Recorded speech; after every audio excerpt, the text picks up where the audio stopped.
நான் இன்னைக்கு சாம்பார் பொடிக்கு என்னென்ன சாமான் வேணும், எவ்வளவு வேணுங்கிறத சொல்கிறேன். நான் 1/2 கேஜி சாதாரண உரப்பு மிளகா தான் நான் வாங்கியிருக்கேன். அப்போ அதுதான் நல்லா இருக்கும். கலர் மிளகா நான் போடலை. 1/2 கிலோ மிளகாய்க்கு 1 கிலோ தனியா, கம்பல்சரி 1 கிலோ தனியா வேணும். 1 கிலோ தனியா போட்டால் தான் சாம்பார் பொடி நல்லா இருக்கும்.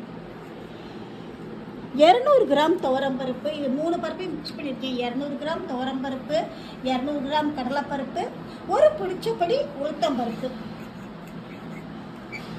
அப்புறமா 25 கிராம் சீரகம், 25 கிராம் மிளகு, 25 கிராம் வெந்தயம்,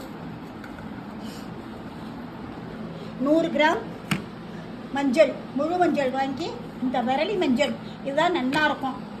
அப்புறமா கொஞ்சமாக கருவேப்பிலை காய வச்சு எடுத்து வச்சுருக்கேன்.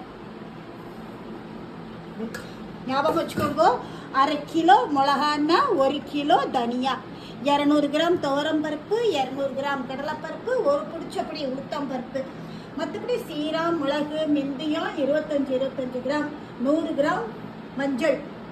இதை போட்டு நீங்கள் அரைங்கோ. நான் இப்போ இதெல்லாம் மிஷினில் கொடுத்துருவேன், அரைச்சி வந்துட்டு காட்டுறேன் உங்களுக்கு. நேற்றுக்கு காமிச்சேன் பார்த்தேல, சாம்பார் பொடி அரைச்சி எடுத்துன்னு வந்தாச்சு.